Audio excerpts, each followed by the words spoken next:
Welcome back. ఈరోజు మనం minerals గురించి మాట్లాడుకుందాం. So what is mean by minerals? Minerals అనేవి it requires in very less quantity for the normal body functions and these minerals are also acts like a కో ఎంజైమ్స్గా యాక్టివేటర్స్గా కూడా use అవుతాయి అన్నట్టు. సో దీన్ని కట్ చేయప్ప. Welcome back. Good morning. Now we are going to discuss about the minerals. Minerals are required in a very less quantity, less than 100 mg అని చెప్పొచ్చు. దాన్ని మినరల్స్ అంటాము. మేజర్ ఫంక్షన్స్ ఆఫ్ వైటమిన్స్ వచ్చేసి మనకు కో ఎంజైమ్స్గా యాక్టివేటర్స్గా ఇవి యూజ్ అవుతూ ఉంటాయి అన్నట్టు. సో ఈ మేజర్ వైటమిన్స్ వచ్చేసి మనం ఎలా డివైడ్ చేసుకున్నాం, వాటి యొక్క ఫంక్షన్స్ చూద్దాం ఒక్కొక్కటి. ఇవి ఏమంటామంటే the some white minerals acts like enzymes like cofactors, magnesium, manganese, copper, zinc and potassium laga manam use avutundi. Vidi some are having structural functions like calcium, phosphorus for the bone, selenium for the keratin anedi manaku use avutu untundi. Sulfur anedi keratin use ki avutundi and also involves in the acid base balance, water balance lo involve avutayi. Neuromuscular functions lo ee minerals anedi involve అవుతూ ఉంటాయి. ఓకేనా? And unique functions are there in that like haemoglobin, vitamin B12 and thyroxine formation లో use అవుతుంటాయి. Basically ఈ minerals are classified in two types based on the requirement. If less than 100 mg కనుక per day requirement ఉంటే వాటిని micro or trace minerals అని అంటాము. More than 100 mg requirement ఉంటే per day దాన్ని macro and major principal enzymes minerals అని చెప్పేసి అంటాము. What are the principal enzymes here? The principal enzymes are sodium, potassium, magnesium, calcium, phosphorus, sulfur and chloride comes under the macro major principal minerals ka manam cheppochu. Which are having presence in the body tissues at concentration more than 50 mg per kg is having and it requires per day more than 100 mg per day requirement. It consists of 60 to 80% of the body in inorganic material ga ivi present ayi ఉంటాయి. Next one is the micro and trace elements. These are required less than 100 mg required and in the tissues also which are having less than 50 mg per kg is presence in our body tissues and comes under the examples are micro minerals, trace element also called as a trace element because these micro minerals are traceable, only traceable amount only presence in our body. That's why these are called as a trace elements. Okay na? So manganese, iron, cobalt, chromium, molybdenum, copper, zinc, fluoride, iodine, selenium are the comes under the micro minerals. So these are the amount which are present in our body per kg.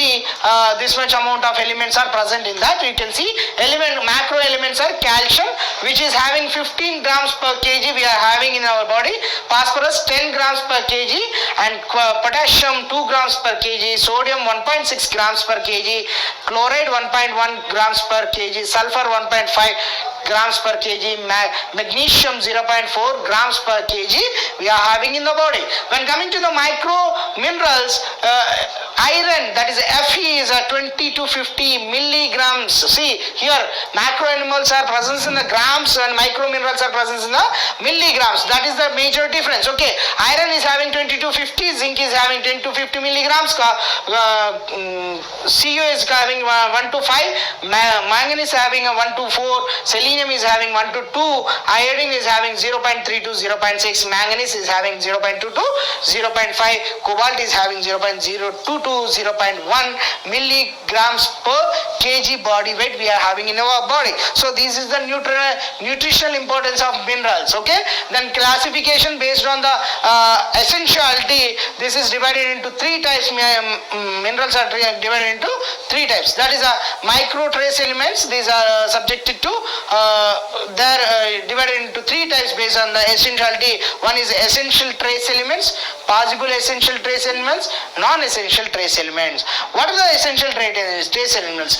These are the essential minerals have to take in the meals every day. That's why which are called as essential trace elements. Those are iron, copper, iodine, manganese, zinc, molybdenum, cobalt, fluoride, selenium and chromium comes under the essential trace elements. Possible essential trace elements: nickel, vanadium, cadmium and barium comes under those. Non-essential trace elements comes under that aluminum, lead, mercury, boron, silver, bismuth. All these comes under the non-essential trace elements. Okay, so minerals and foods, basically these found in all types of foods we are having these minerals. More reliably found in animal products lo మేము బాగా చూస్తుంటాం. After other substances in the food decreases the absorption, that is the bioavailability of minerals, which is competitively inhibits the absorption of minerals by oxalate and phytate. These two are the enemies. Competitively inhibits the mineral absorption, especially oxalate found in the spinach, which prevents the absorption of calcium in the spinach, is competitively inhibited by the oxaloacetate. When phytate comes under the phytate, it inhibits the phosphate absorption in the plant from the plants అనేది మనం చెప్పుకోవచ్చు. These are the oxalate and phytates are the major molecules. So factors affecting and requiring the one physiological status level of production interaction with the other minerals వచ్చేసి, so this is the one molecule అనేది other molecule ని inhibit చేస్తూ ఉంటుంది. So this is the one. Okay, so ఇవన్నీ కూడా మనం చేసాము. So now comes to the one. మనం ఇది టేబులర్ ఫామ్లో మీకు ఇవ్వడం జరిగింది, easy to understand quick review కోసం. అండ్ ఎగ్జామ్ పాయింట్ ఆఫ్ వ్యూలో మీకు ఇంతకంటే ఫాస్ట్గా మీరు ఒక్కొక్క పేజ్ చదువుకుంటూ ఒక్కో దాని గురించి చదువుకుంటూ వెళ్ళాలని చాలా టైం పడుతుంది. సో ఇలాంటి క్విక్ రివ్యూకి మనం టేబుల్ ప్రిపేర్ చేసుకోవాల్సి ఉంటుంది. మీకోసం డూ ఆర్ డై ఛానల్ ద్వారా మనం యాప్ బాలాజీ చిరబోయిన యాప్ ద్వారా మనం ఈ మెటీరియల్ మనం ఇవ్వడం జరుగుతుంది. So it is very helpful to you. So చూడండి, మినరల్ వచ్చేసరికి కాల్షియం వచ్చేసి దీని కెమికల్ ఫామ్ వచ్చేసి మనము Ca2+ చెప్తాము. రిక్వైర్మెంట్ వచ్చేసి 700 to 1300 mg, అడల్ట్స్ లోకి వచ్చేసరికి 1000 to 1200 mg అనేది పర్ డే అనేది రిక్వైర్మెంట్ ఉంటుంది. Serum normal value 8.2 to 8.5 to 10.2 mg per dl అనేది సీరం నార్మల్ వాల్యూ. సో దీని యొక్క మేజర్ సోర్సెస్ వచ్చేసి డైరీ ప్రోడక్ట్స్ ఏవైతే ఉన్నాయో, dairy products, leafy green vegetable, tofus వచ్చేసి మనకు దీని యొక్క సోర్సెస్ వస్తుంది. What are the functions? Bone and teeth formation, muscle function, nerve signalling కోసం మనకు కాల్షియం అనేది యూజ్ అవుతుంది. డెఫిషియన్సీ వస్తే ఏమవుతుంది? It causes the osteoporosis, muscle cramps, abnormal heart rhythms అనేది మనం బేసిక్గా గమనించవచ్చు. సో మెగ్నీషియం వచ్చేసరికి మెగ్నీషియంలో Mg2+ అని చెప్పచ్చు. చిల్డ్రన్స్ 80 to 240 mg, అడల్ట్స్లో 310 to 420 mg ఉంటుంది. దీని సీరం రిక్వైర్మెంట్ సీరంలో వచ్చేసి normal value 1.7 to 2.2 mg per dl అనేది ఉంటుంది. Nuts, seeds, whole grains, ligaments వచ్చేసి మనకు సోర్సెస్ గా ఉంటాయి.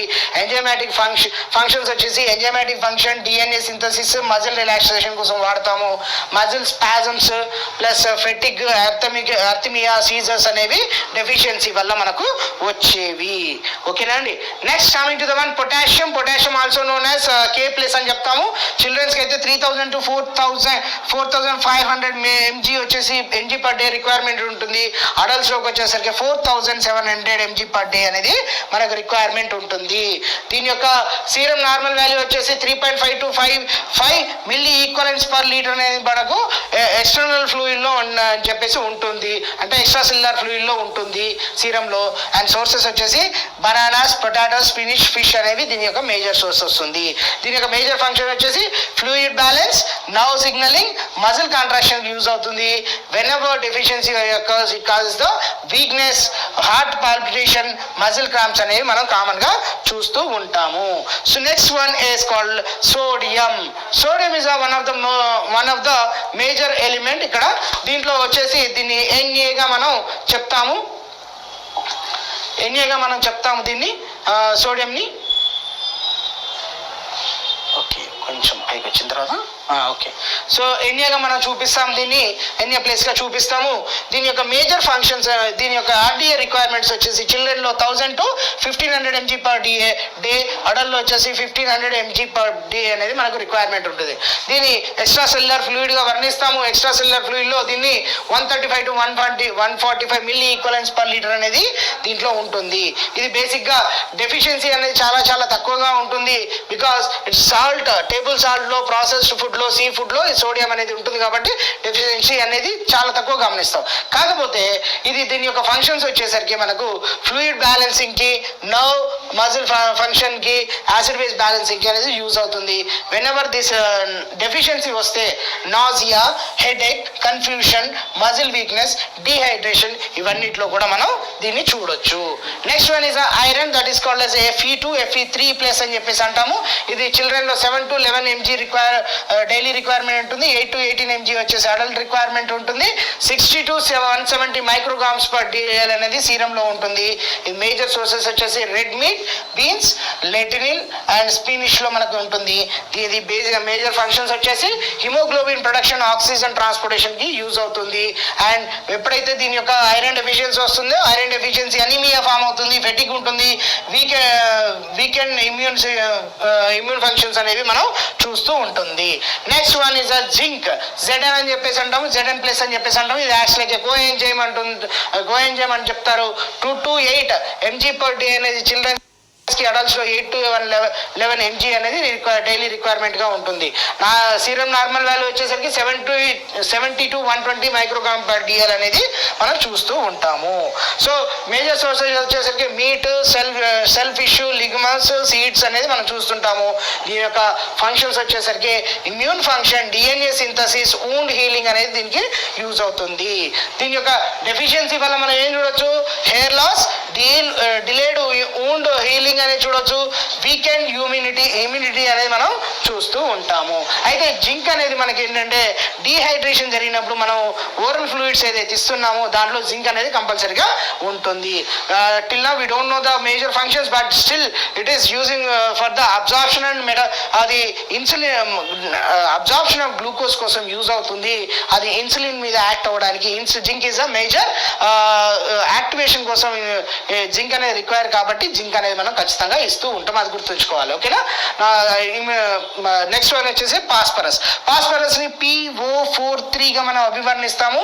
దీన్ని కెమికల్ ఫామ్ గా చిల్డ్రన్స్ లో వచ్చేసరికి 460 to 1250 దీని యొక్క ఎంజైమ్ mg/day రిక్వైర్మెంట్. అడల్ట్స్ లోకి వచ్చేసరికి 700 mg/day రిక్వైర్మెంట్. దీని యొక్క serum normal value 2.5 to 4.5 mg/DL. Dairy, meats, poultry, fish, legumes లో మనం దీన్ని పాస్పరస్ ని చూస్తూ ఉండొచ్చు. అండ్ దీని యొక్క మేజర్ ఫంక్షన్స్ వచ్చేసి bone formation, energy production, cell రిపేర్కి ఇది యూజ్ అవుతుంది. ఎప్పుడైతే మనకు డెఫిషియన్సీ వస్తుందో వీక్నెస్, బోన్ పెయిన్, ఫెటిక్ అనేది మనం చూస్తూ ఉంటాము. ఓకేనా. So next one is the iodine వచ్చేసరికి ఐడిన్ చూడండి, ఇక్కడ ఐరన్ అనేది మనకు మేజర్గా థైరాయిడ్ ఫంక్షన్ కోసం యూజ్ అవుతుంది.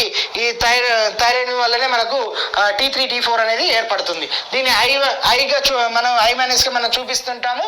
చిల్డ్రన్లో 90 to 120 మైక్రోగ్రామ్స్ రిక్వైర్మెంట్, అడల్ట్లో 150 మైక్రోగ్రామ్స్ అని ఉంటుంది. ఐడైజ్డ్ సాల్ట్ వాడతాం కాబట్టి బేసిక్గా ఐడిన్ అనేది మనకు దాంతోపాటు వచ్చేస్తుంది అన్నట్టు. సో 0.6 to 1 mg/DL అనేది దీని యొక్క సీరం నార్మల్ వాల్యూ. ఐడైజ్డ్ సాల్ట్లో, సీ ఫుడ్లో, డైటరీ ప్రోడక్ట్లో ఐడిన్ అనేది మనకు వచ్చేస్తుంది. అండ్ దీని మేజర్ ఫంక్షన్స్ వచ్చేసరికి thyroid hormone production, especially T3 and T4, and deficiency causes the goitre and hypothyroidism developmental delayed అనేది మనం చూస్తూ ఉంటాము. So next one is selenium. Selenium అనేది వైటమిన్ ఈతో కలిపి వర్క్ చేస్తూ ఉంటుంది. ఇమ్యూనిటీ ఫంక్షన్ మనకు ఎస్పెషల్గా యాంటీ ఆక్సిడెంట్గా వర్క్ చేస్తూ ఉంటుంది. దీన్ని SEగా అభివర్ణిస్తాము. చిల్డ్రన్స్లో 20 to 40 మైక్రోగ్రామ్స్ ఉంటుంది. అడల్ట్స్లో 55 మైక్రోగ్రామ్స్ రిక్వైర్మెంట్ ఉంటుంది. And serum normal value 70 to 150 నానోగ్రామ్స్/ml ఉంటుంది. సో ఇది బేసిక్గా వచ్చేసి బ్రెజిల్ నట్స్, ఫిష్, ఎగ్స్, గ్రైన్స్లో మనం చూడొచ్చు. Antioxidant, defence, thyroid functions and immune సపోర్ట్స్కి మనకు సెలీనియం అనేది యూజ్ అవుతుంది. అండ్ వైటమిన్ E అబ్జార్ప్షన్ కూడా ఫంక్షన్ కూడా ఇది యూజ్ అవుతుంది. And fatigue, cognitive delay and weakening of immunity power అనేది మనం దీంట్లో చూస్తూ ఉంటాము. నెక్స్ట్ వన్ వచ్చేసరికి కాపర్. దీన్ని Cu2+ గా మనం అభివర్ణిస్తాము బాడీలో. సో చిల్డ్రన్స్కి వచ్చేసరికి 340 to 890 మైక్రోగ్రామ్స్ రిక్వైర్మెంట్ ఉంటుంది. అడల్ట్లో 900 మైక్రోగ్రామ్స్, 70 to 140 మైక్రోగ్రామ్స్ డిఎల్ అనేది మనకు సీరంలో ఉంటుంది. Cell fish, nuts, seeds, whole grains అనేది దీనికి సోర్సెస్ గా ఉంటాయి. Iron metabolism, nerve system functions కి ఇది యూజ్ అవుతుంది. It causes deficiency, causes the anaemia, osteoporosis, weakening of immune system అనేది మనం చూస్తూ ఉంటాము. Next one is the fluoride. Fluoride is also called as F గా మనం చెప్తాము. ఈ చిల్డ్రన్ లోకి వచ్చేసరికి 0.5 to 1 mg per day అనేది ఉంటుంది. అడల్ట్ లో 3 to 4 రిక్వైర్మెంట్ ఉంటుంది. And not commonly tested in that. సీరంలో చూడము దాన్ని అంతే. ఫ్లోరైడ్ అంటే ఫ్లోరైడ్ లెవెల్స్ ఎక్కువైంది అనుకోండి, ప్రీ ఎక్లాంప్షియా కూడా డెవలప్ అయ్యే ఛాన్సెస్ ఉంది ప్రెగ్నెంట్ ఉమెన్ లో. అది దాని టాక్సిసిటీ ఆఫ్ ఫ్లోరైడ్ అని చెప్పేసి అంటాము. దానివల్ల మనకు ఫ్లోరోసిస్ అనేది జరుగుతుంది, అంటే ఆస్టియోపోరోసిస్ అనేది జరుగుతుంది. టీత్ లో మనకు మార్క్స్ అనేవి వస్తూ ఉంటాయి. సో దీని యొక్క సోర్సెస్ వచ్చేసి fluoridated water, fish and tea అనేది మనకు ఫ్లోరిన్ యొక్క మేజర్ సోర్స్ గా ఉంటుంది. ఓకేనండి. సో ఇది మనకు బేసిక్ గా దేనికి యూజ్ అవుతుంది? టీత్, బోన్ హెల్తీకి, ప్రివెన్షన్ ఆఫ్ డెంటల్ క్యావిటీస్ కి మనకు ఫ్లోరైడ్ అనేది వస్తుంది. ఇంక్రీజ్ వస్తే dental cavities and bone weakness అనేది మనం చూస్తూ ఉంటాము. ఇది దీని యొక్క ఫ్లోరైడ్ యొక్క function. And next one is magnesium. Magnesium also called as MN గా మనం అభివర్ణిస్తాము. ఇది one of the coenzyme గా మనం చెప్తుంటాము. కో ఎంజైమ్ గా దీన్ని చిల్డ్రన్ లో 1.2 to 1.5 mg, 1.8 to 2.3 mg వచ్చేసి అడల్ట్స్ లో ఉంటుంది. Serum normal value 4.7 to 18.3 nanograms per ml అనేది ఉంటుంది. దీని యొక్క మేజర్ సోర్సెస్ వచ్చేసి nuts, seeds, leafy greens, whole grains అనేది దీని యొక్క సోర్సెస్. దీని ఫంక్షన్స్ వచ్చేసి antioxidant function, bone formation, carbohydrate metabolism లో మెగ్నీషియం అనేది యూజ్ చేస్తూ ఉంటాము. సో ఎప్పుడైతే డెఫిషియన్సీ వస్తుందో ఇది bone deformity, skin issues, impaired glucose tolerance అనేది మనం దీనిలో చూస్తూ ఉంటాము. నెక్స్ట్ క్రోమియం, CR3+ అని చెప్పేసి అంటాం. చిల్డ్రన్స్ లో 11 to 15 మైక్రోగ్రామ్స్ పర్ డే అనేది రిక్వైర్మెంట్ ఉంటుంది. అడల్ట్స్ లో 20 to 35 మైక్రోగ్రామ్స్ పర్ డే అనేది రిక్వైర్మెంట్ ఉంటుంది. దీని యొక్క serum value 0.12 to 2.1 micrograms per litre అనేది మనం చూస్తూ ఉంటాము. దీని యొక్క మేజర్ సోర్సెస్ వచ్చేసి meet, whole grains and broccoli అనేది దీని యొక్క మేజర్ సోర్సెస్. అండ్ ఫంక్షన్స్ వచ్చేసరికి గ్లూకోజ్ మెటబాలిజంలో, ఇన్సులిన్ సెన్సిటివిటీలో ఇది యూజ్ అవుతుంది. Impaired one. సో దీని యొక్క క్రోమియం యొక్క డెఫిషియన్సీ వచ్చినప్పుడు ఏమంటే ఇది which causes the impaired glucose tolerance and weight loss, neuropathy అనేది మనం చూస్తూ ఉంటాము. ఓకేనా. Next one is chloride one. దీన్ని CL అని చెప్పేసి అంటాం. దీని టేబుల్ సాల్ట్ ద్వారా ఉంటుంది. సో డెఫిషియన్సీ అనేది చాలా తక్కువగా మనం చూస్తుండొచ్చు. దీనికి 1500 to 2300 mg పర్ డే అనేది మనం చూస్తూ ఉంటాం. అడల్ట్ లో వచ్చేసి 2300 mg పర్ డే అనేది మనం దీన్ని క్లోరైడ్ అనేది చూస్తూ ఉంటాము. 96 to 106 milli equivalence per litre అనేది మనం బేసిక్ గా సీరంలో ఉంటుంది. టేబుల్ సాల్ట్ లో, సీవీడ్ లో, టొమాటోస్ లో మనకు ఈ క్లోరైడ్ అనేది వచ్చేస్తుంది. ఫ్లూయిడ్ బ్యాలెన్సింగ్ లో, డైజెషన్ లో, స్టమక్ యాసిడ్ ప్రొడక్షన్ లో, అంటే HCl ప్రొడక్షన్ లో ఇది బేసిక్ గా క్లోరైడ్ అనేది యూజ్ అవుతూ ఉంటుంది. ఒకవేళ దీని deficiency causes the fluid imbalancing, dehydration, vomiting, muscle cramps అనేవి మనం చూస్తూ ఉంటాము. సో దీనికి సంబంధించినవి this is about the one quick రివ్యూగా అయిపోతుంది. సింపుల్ గా మనం ఒక 10 minutes లో ఈ మినరల్స్, వైటమిన్స్ అనే చాప్టర్ ని మనం క్విక్ గా రివ్యూ చేసుకోవచ్చు. దానికి సంబంధించిన MCQs ఇక్కడ ఇవ్వడం జరిగింది. అవి what are the recommend 1 by 1 చూద్దాం కొన్ని. దాని తర్వాత మీరు దీన్ని నోట్స్ ఇస్తాము, మీరు ప్రాక్టీస్ చేసుకోండి. దీనికి సంబంధించిన ఆన్సర్స్ కూడా మీకు కిందే ఇచ్చాము. సో మీకు ఈజీగా క్విక్ గా ఉండడానికి ఇది డూ ఆర్ డై ఛానల్ ద్వారా మేము ఇస్తున్నాం. ఓకేనండి. సో మెటీరియల్ కూడా రెడీగా ఉంది. మీకు క్లాస్ అయిపోగానే ఖచ్చితంగా మెటీరియల్ కూడా ఇస్తాం మేము. What is the recommended daily allowances for the calcium and adults ageing 19 to 50?